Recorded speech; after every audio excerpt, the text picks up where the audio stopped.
Hey everyone, welcome back to my reading of Shattered Silence, the untold story of a serial killer's daughter by Melissa G. Moore. And also we can't forget with M. Bridget Cook. I always forget that, because she had a couple people help her with this book, so gotta give credit where credit's due, you know what I mean? So we're back here reading. We are now on chapter 18, and I hope you guys are all caught up. If you're not, again, we have this all in a playlist. I have chapter 1 through 17 up for y'all, so you guys can listen to it at your binging pleasure. I want to also remind you guys that I did start my own podcast. It's called Blurred Lines, Crime, Conspiracy, and the Truth Behind the Gossip. And I would love if you guys would check it out. I have one episode up right now. I am going to be uploading my next episode, which is a Tuesday recap on some things that have happened, including the Gabby Petito documentary that was up on Netflix. I got to watch it and I have some things to say about it. So you're not going to want to miss that.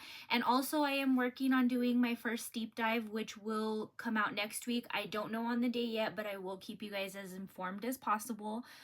And for that, I am doing the Lady Bird Lake killings and the mystery surrounding the Lady Bird Lake with the Rainy Street Killer and all these other theories. I have done a video here on YouTube on it, so if you guys want to check that out, go check that out. This is going to be a little bit of a recap with some things that I find very interesting that I was able to uncover with the Lady Bird Lake killings. So I hope you guys enjoy it, and we're just gonna get to it today, guys, because I want to get through with this book so we can move on and we can read other books. I just really feel like, we're pretty much halfway through with this book almost, and I just feel like this is a lot of stuff that we've seen in Gypsy Rose Blanchard's books as far as the overtelling of stories, the overtelling of traumatic events, and stuff that I found out on the back end, because again, after I'm done reading this, I will do a deep dive on my podcast of Melissa G. Moore, but I will do a deep dive on the victims it's not a deep dive of Melissa G. Moore.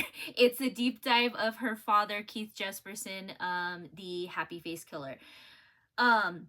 But I will be doing a video here on YouTube deep diving into the victims of the Happy Face Killer, and kind of going over that because I'm really excited about that. That's something I'm going to kind of start doing. So if you guys don't remember me telling you, the cases I cover, I want to be able to not only cover the person that did the crimes, but I also want to be able to cover the people that were affected by the crimes, including victims and families and things like that. So that kind of brings me to my point that I'm going to deep dive on Melissa G. Moore. I'm going to deep dive on Keith Jesperson because we're already kind of deep diving on Melissa G. Moore and we already kind of have an idea of what she's all about. So let's get to it, guys. Alright, so chapter 18 is called Seaside Splendor.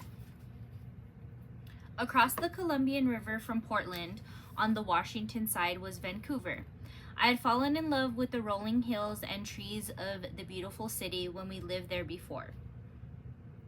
Ted and Sylvia were now living in a 2-story duplex, and we pulled up, all 4 of us and our luggage. It was obvious that my father had not called ahead of time to plan our stay with them. I was suddenly embarrassed to think we were imposing on them. Sylvia and Ted did not seem to mind, though, and I thought how lucky it was that this couple was less formal than most friends. I had previously overheard family members asking Dad to at least call before he came so they could get ready for us. I knew they were right. It was only considerate. My father most often went with the moment, without regard to how it may have impacted others. We did not see the harm in his spontaneous nature. Sylvia invited us in and made us feel welcome while Alicia and I got reacquainted. Her room was upstairs and Carrie and I would be staying with her. Jason was going to bunk with Foster and they seemed to hit it off. Since it had been so long since I'd seen them, I observed each family member, mentally noting how Alicia and Foster had grown and changed. Ted seemed a little odd to me. He spoke slowly with little fluctuation in his voice or expression in his face. It was very difficult to read his emotions. I could see his skin through his thin brow. I can see his skin through his thin brown hair. I would have to stop myself from looking to see if his scalp would wrinkle or move when he talked, to make sure to look in his eyes. He had always seemed laid back and relaxed, almost to the point of depression, often sitting back with a cup of coffee glued to his hands. Sylvia was very different from Ted. She had been my mother's closest friend for years. She had a lot of spark and added energy to any room she was in. If I had a question or need anything, I knew I could ask her. Our visit only lasted a few days. However, before we were off to a new destination, this time it was Jason's turn to be in the front by the radio. We crossed the Columbus River and were heading up a large cliff with a view of the city and river below us. I leaned my head closer to the front seat. "Where are we going next, Dad?" I asked my father. He seemed distracted and lost in thought. "We're going to visit Sterling and Amanda's for a bit," he said. I wondered to myself if he happened to have called them and let them know we were coming, but I didn't ask. I also wondered what Gavin might look like now. I played a fun game in my mind. Would he be chunky with lots of acne? Would he be tall and too super skinny? Would he be fun to hang around? Or perhaps nerdy or even a stick in the mud? Growing more and more curious, I did my best to keep my voice and manner nonchalant. "So is Gavin going to be there?" I saw him glance back at me in the rearview mirror. "I don't see why not," he answered in his sarcastic, teasing tone. "Why? Do you want to see him?" I looked away and he said, "You are boy crazy, aren't you, Missy?" I became embarrassed but mostly angry with myself for even asking. I should have known my dad would tease me. "No, Dad," I protested. I wanted to act like I didn't care at all, but it came across too vehemently. That's a new one. "I just want to know if there will be someone to hang out with." I made a face at him in the mirror. "I don't like boys." I knew I had just lied, but it was the only way to get the teasing to stop. I promised myself that even if Gavin was cute, I wasn't going to show any interest, least of all in front of my father. I felt awkward enough. I wasn't a kid anymore, but I wasn't a young woman yet. As much as I wanted to be one, I was growing naturally more curious about boys every passing year. But I didn't know what to do about them. I had no desire to make out with one as one of my friends had done. For me, when my time came, I wanted to be special and romantic. My style and clothes matched my attitude and confusion about life. I was drawn to Kurt Cobain grunge look. For my birthday that summer, I got the military jacket that I requested from my mother. It was army green, and I wore it even in 90-degree weather. I rather thought I looked like Alicia Silverstone in Aerosmith's video that had been released that summer.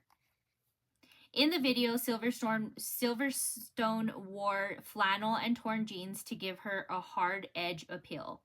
The look I was going after in my army jacket, a little heat stroke, was worth it, right? I felt like I was a little bit like Silverstone in my grunge clothing, torn Levi's, army coat, and Stuzzy t-shirts.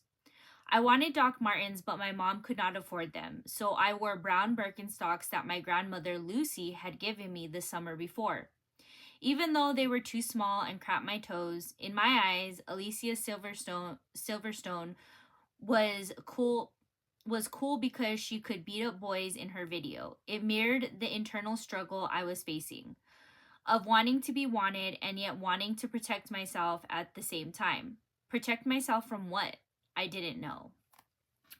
Protect your emotions.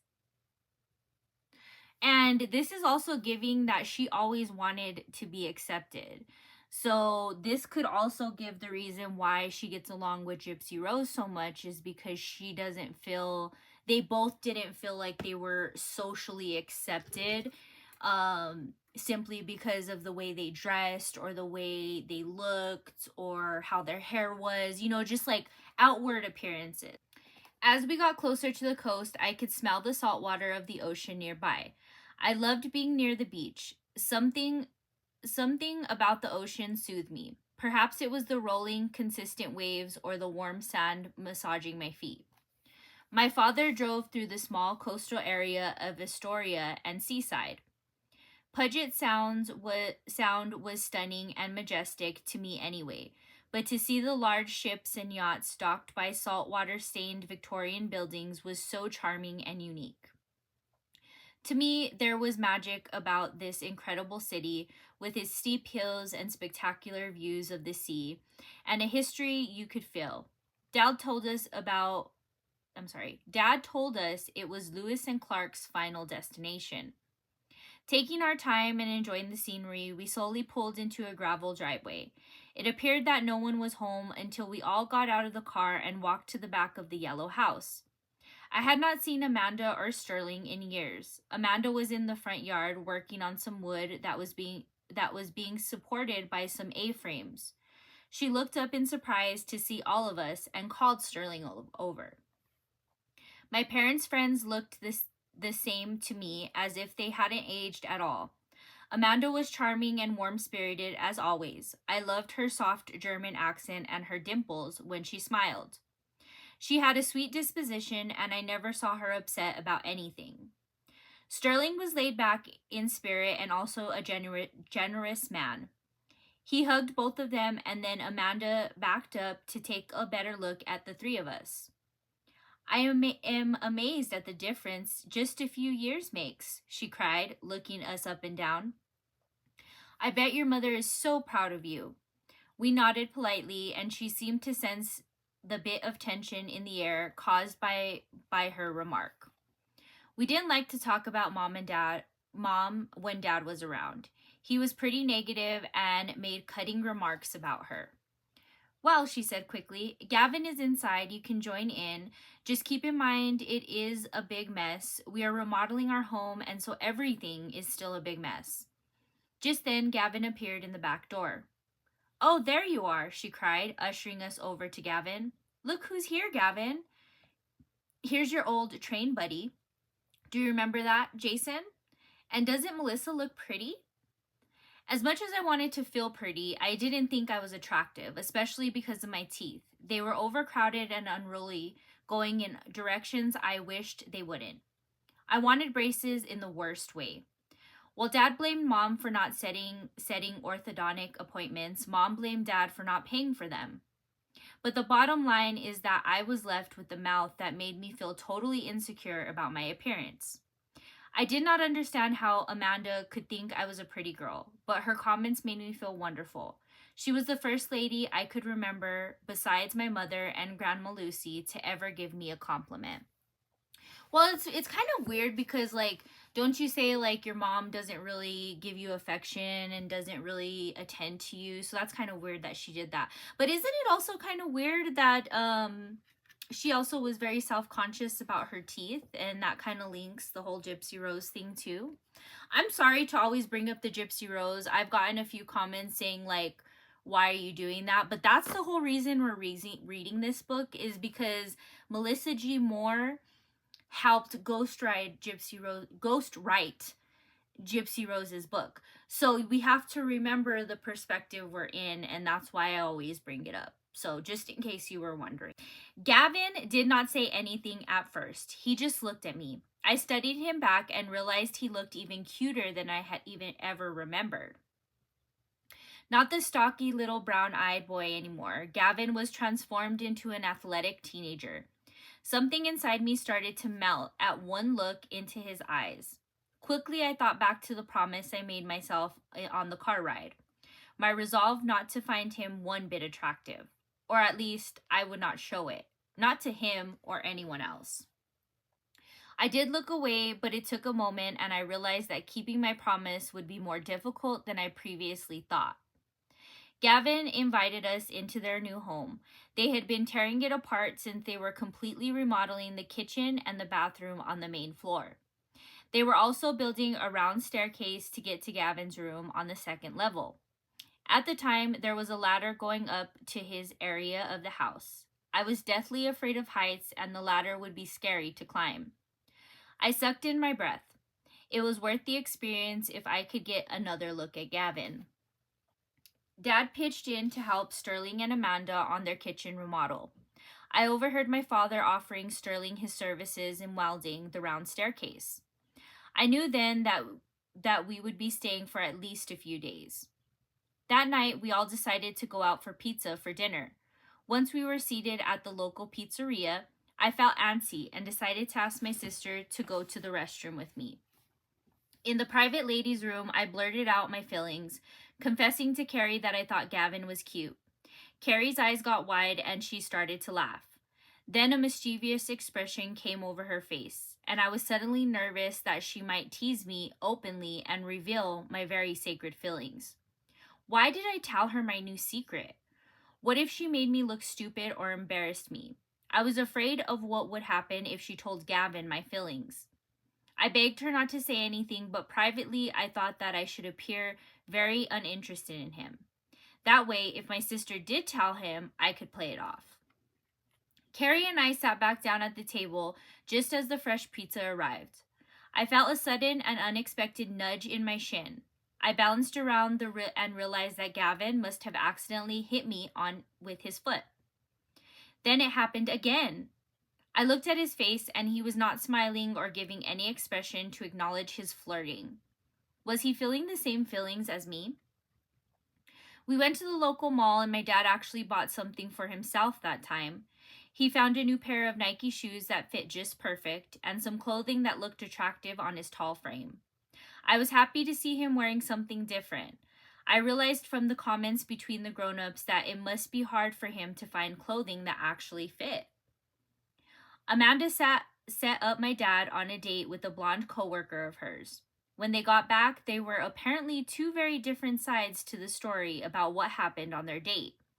Picking up a small, whispered conversation, I took it that hers was not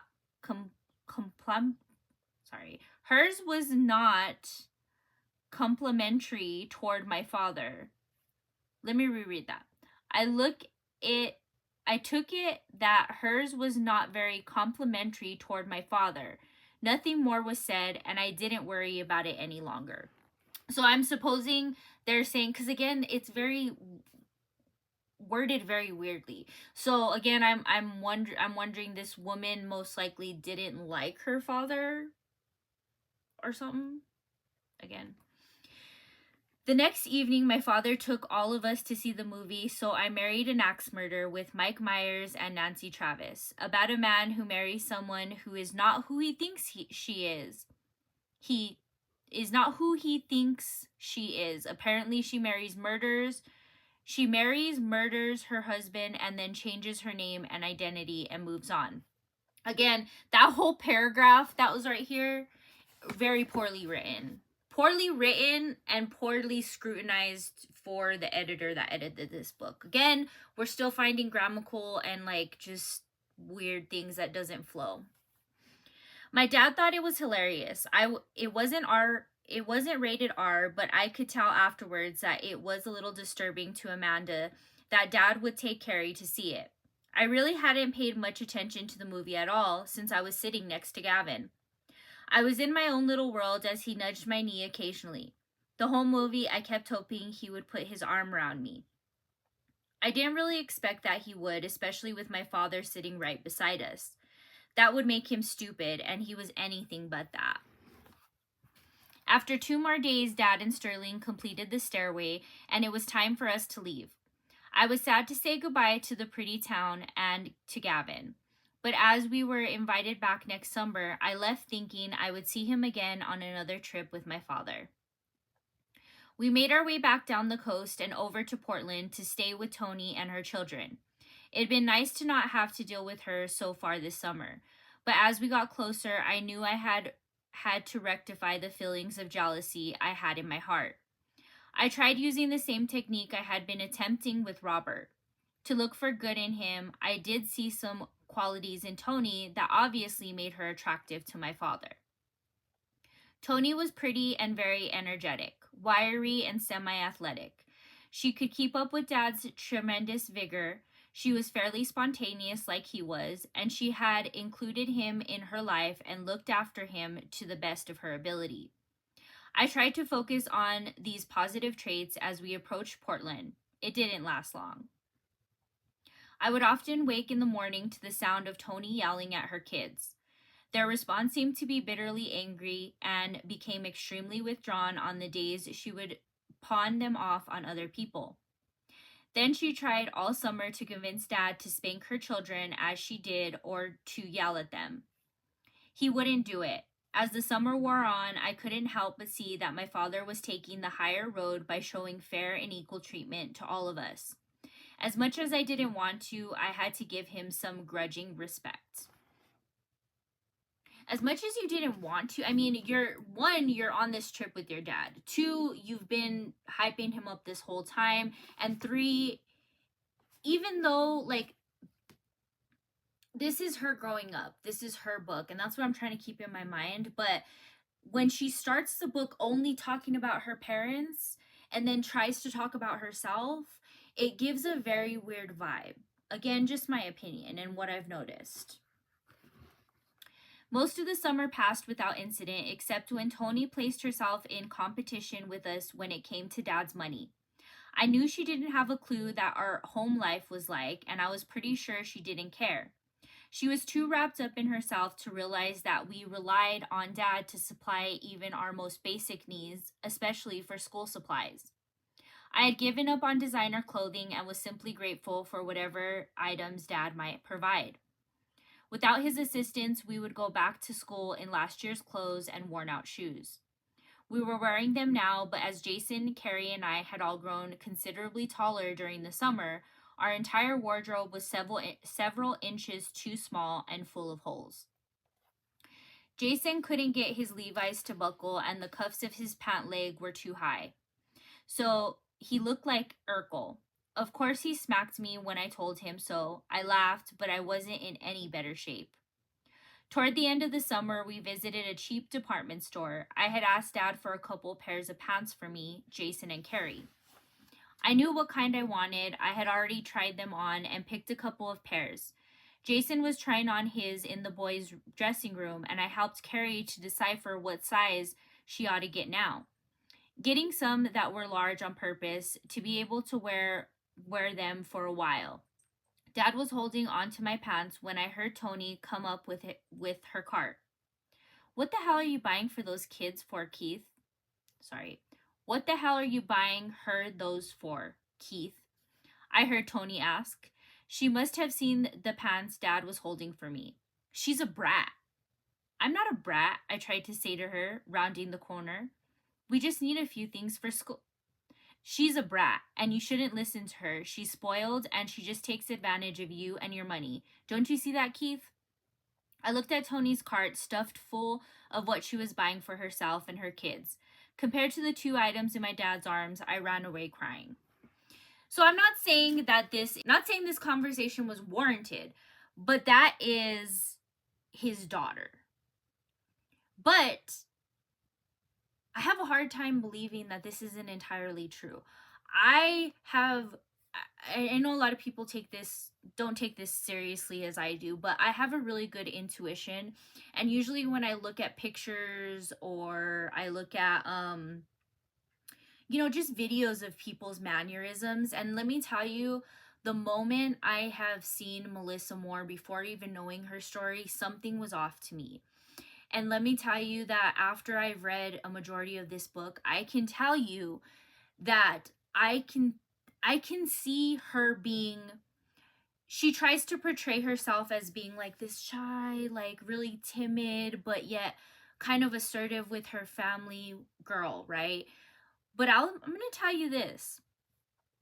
I can see where the girlfriend Toni is correct about being a brat. Because you have to remember when she cried about the designer clothes, she literally only thinks of herself. That's what I am getting from all of this. And even actions that go into her adulthood. Again, she wrote this book when she was an adult. But again, the way she's framing it is not her writing it as an adult. It's like her writing it when she was a child. So it's very misconstruing, and it's very in my opinion, it's manipulative. It's getting the reader to pick a side, and I don't think any good book gets readers in that frame of mind, in my opinion, again, because I mean, I may be reading too much in between the lines on this, and I haven't fully deep dived on Melissa Moore and seen every single interview she's done yet, and I probably won't ever. But that's just my intuition and what I perceive, not only the book, but also just mannerisms that I've seen from Melissa G. Moore herself directly. Now, that's the end of that chapter. I am going to read up to chapter 20 today, so it is going to only be 2 chapters. Again, just because the chapters are getting really longer, and my voice is getting a little duller, especially because I am doing the podcast. I do my lives every morning, which if you guys don't follow me on TikTok, follow me on TikTok, Ashtootrippy. Also follow the podcast. It's blurred.lines and the number 5. But yeah, let's read one more chapter, and then I'm going to post this, and you guys can let me know your thoughts. All right, y'all. So let's get to chapter 19. It's called Attacked. After our summer adventures, being back in Spokane highlighted the reality that school would begin in only a few weeks. Because of Tony's interference, we didn't have all the items we would normally have for school, and Jason and I were brainstorming what we could do to earn extra money. Even though money was tight, a small miracle had taken place that absolutely lifted my spirits. The house that I had seen in my daydreams had become reality. I had dreamed of a larger house, spacious enough for all of us to have our own space, with a fireplace and lovely yard to play in. I was surprised and delighted to find that our new home on Lynchfield Street was everything I had pictured in my mind. It was a clean and spacious rancher set on a rolling hill in a nice area of town. All of the neighbors were elderly, so it was mostly quiet during the day, although there were also 2 families that had children our age. Our new backyard was spacious, with a small hill in the back that looked great for sledding when winter came. Now that we were back in our own place again, Robert seemed to be showing his true colors. In my experience, he was extraordinarily fussy about the smallest things, especially when it came to food. One morning, I witnessed him get wildly upset when a few crumbs from our toast got mixed in with the butter. Some foods were off limits in the kitchen, although it was never explained to us exactly which ones were forbidden to eat. I had begun to feel like the kitchen had landmines planted in it. I felt the need to grab, duck, and run, for I would not know if the food I grabbed was prohibited, until I got yelled at. Again, that was structured weird.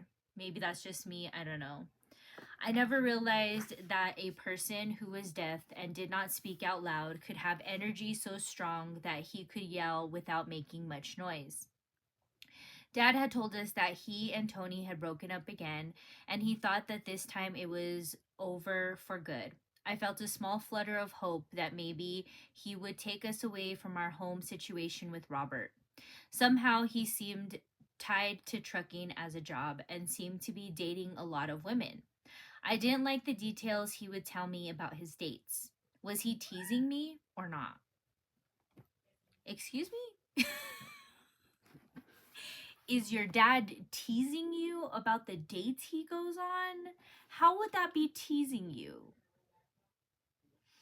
And it's really dramatic to say that, like, Robert, who is a deaf man, is literally yelling, and he's shifting the whole energy. I don't know. It's just very, again, it's like a pity me situation, in my opinion. That's kind of disturbing. I know a lot of people had told me that this book does have a lot of, it's like Gypsy Roses, like I was saying before. It has a lot of sexual insinuations, and what those things that you would say, like, kind of side eye a little bit. with her father. So that's kind of strange. That's kind of the, other than her kind of building him up, that's kind of the first portion we see into something like that. And I don't like to assume things, but that just don't sound right. Like, I didn't like the details he would tell me about his dates. Was he teasing me or not? Like, what? Can you clarify? Like, you could have cut out half of these chapters and clarified what you meant by was he teasing you. I don't know, that might just be me. Toward the end of the school year, I met a counselor who had big, beautiful eyes that seemed to see right through me. She was very kind and caring, and she was always hanging around the cheerleaders as their advisor. Seemingly in tune with things that teenagers went through, she was easy to talk to about other challenges. Maybe she could explain some things to me and give me some really good advice on what to do with my dad and his conversations with me. Okay. So we're going to get into it, I guess, a little bit. One day after seeing her joking and laughing with the cheerleaders on stage, I decided I would get up the nerve to ask her. I went to her office after lunch and found her working on a stack of papers. "Miss Jackson," I asked hesitantly, "are you busy?" I almost hoped she was because I had about lost my nerve. "Well, hello, Melissa," she said with a warm smile, brushing back her chocolate brown hair. "I'm just doing paperwork, but it can wait." I was surprised and pleased that she remembered my name. Maybe this wouldn't be so bad. She pushed her pile of papers over to the side. "Go ahead and sit down. What can I help you with?" "Well, I'm hoping you can give me some advice. You see, my dad says things that I don't like. I don't know what to do about it." "Really?" she asked. "Like what?"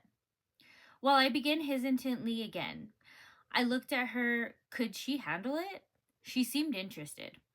"Well, he tells me about the dates he goes on." "Oh, really? And that makes you uncomfortable, Melissa? Lots of dads go on dates these days. Your parents are divorced, I take it?" I nodded, and she went on. "There are a lot of kids with parents going through divorces, unfortunately, so there are lots of dads dating. Probably most kids don't really enjoy hearing about their parents dating." "Yeah," I said, "but I think this is different." "Different how?" she asked. She tilted her head a little to the side and to look at me intently in the eyes. Okay, here goes. So isn't that weird that I tilted my head to the side? It's not weird, because that, if you were dreaming something up, that's, I'm reading a book, so I'm playing it in my head, so that's what yeah. So just want to clarify that. "He tells me details," I said, opening up. "First about the girls he dates, and then about their body parts." "Oh, really?" she asked again, shifting a little in her chair this time. "Like what?" "Well, like his date last week and what he said about her." I went on to describe the details he had given me about Darcy's body. The counselor's eyebrows shot up. "Okay, so was as surprised as I hoped she would be. Maybe my father's descriptions were a little out of line." "Oh my goodness," she said, appalled. "And then he tells me about what they do on their dates." I went on, my voice almost in a whisper. I didn't want anyone outside the door to hear me. "Oh, wow," she said. And then she added a little hesitantly, like he'll say, "Then Darcy and I went out for a couple drinks and I went on, "Sometimes he says stuff about how it used to be with him and my mom compared to what he does with his new girlfriends. It feels gross and it just makes me uncomfortable." I couldn't believe how good it felt to get all of this out. I had never told anyone about this, not even my mom. And I felt like now maybe someone could see what I was seeing. If it was as crazy as what I thought it was, maybe I could ask my dad to stop talking to me about those things. And if it really was normal, I would just have to figure out a way to deal with it. "Well, yes, I guess that would make me feel uncomfortable." She looked at me carefully. "Honey, is he molesting you?" At her question, my eyes got really wide. "Is he touching you in..." Sorry. My eyes got really wide. "Is he touching you in any way that makes you feel uncomfortable?" "No," I said. somewhat vehemently, vehemently. I don't know what that says, guys. VEHE. Vehemently? Sometimes these words make me feel dumb, but I've literally never seen that word in my life. But I was uncomfortable now and started to shut down. Of course, my dad wasn't touching me. He wouldn't ever do that to me. I just wanted the conversation to stop, but maybe there was only a problem if he was actually molesting me. Maybe it wasn't a big deal for him to tell me these details. No, I said a little more softly. I guess it's no big deal. I just didn't like the way he was talking to me. Well, she said, and a little too brightly, seemingly relieved at my answer. You let me know if there's anything I can do for you. I'm really glad you told me how you're feeling. Do you feel better now? Sure, I lied. Actually, more unsure now than ever. I realized suddenly that if I pushed the issue too much, the school could call the authorities. All I was hoping was that the counselor could get him to stop, but I suddenly realized how quickly things could get out of hand. Well, thanks for your time, I said, and walked out of the office. I felt cold and numb. Looking back now, I can't believe that nothing ever came of that conversation. No advice was given, and no one stepped in to help with that situation or take me out of the circumstances I was in. Instead, I was left thinking that I had to deal with whatever anyone said to me, that it was normal. So, again, so you go to a counselor, you confide in the counselor, and you tell them this thing. Well, of course you're not being molested. There's really no laws that are against this. The school counselor at the very least should have reported it maybe to CPS or something, or I mean, there's really nothing against that, and the context can be so vast. I'm not discrediting anything like that, but also you see in this book where she can kind of bare her soul in this book, right? She's not even saying what her dad told her what he was doing, so she's not putting it out there on paper. So that gives you two instances. Is one, if you're making this book to bare your soul and tell your experience, why not just say it?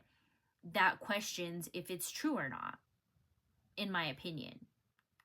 And in honesty, a counselor at the school, it's, again, since it's a vast number of reasons why this would happen, and her saying she's not being molested, she's not being touched, short of just reporting it to get it looked into, she may not have reported it just to gain trust from her too. And we're going to continue reading on. I don't know if this comes back into play or if maybe she just shuts the book on that, but that could also be a reason why the counselor doesn't report it, is because she wants to gain that trust from Melissa to figure out, okay, what exactly is happening inside her home, And also, maybe she looked into it and she figured out that, they're not together. Maybe she talked to her mom, because remember, her mom doesn't talk openly to her about adult things.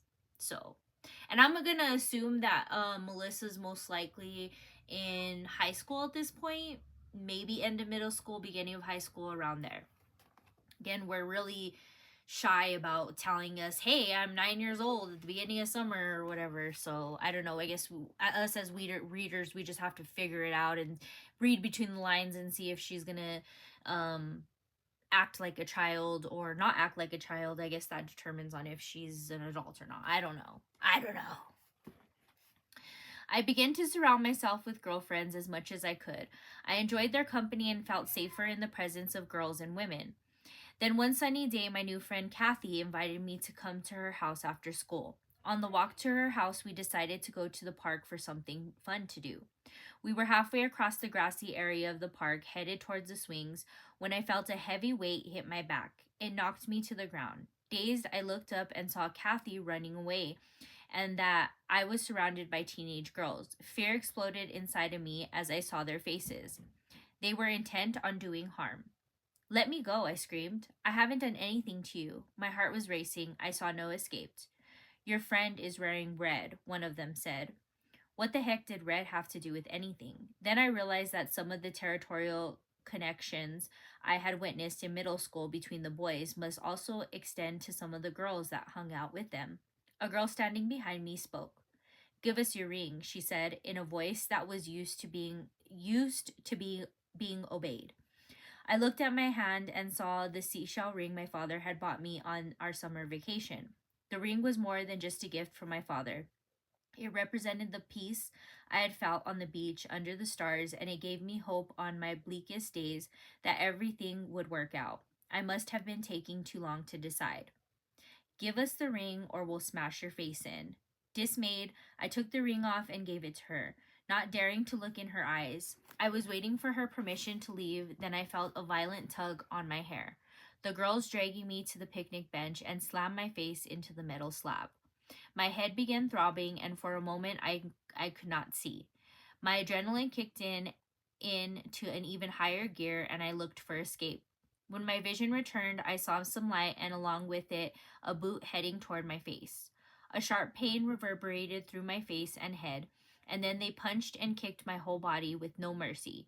Using ring-filled fists and steel-toed boots, at some point my arms came up to shield my head, but pain wrecked my body and I couldn't move. The blows continued on and on until I lost all track of time.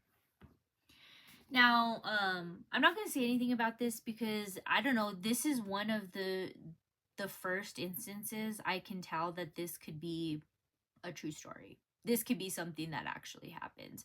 And you see it in the details that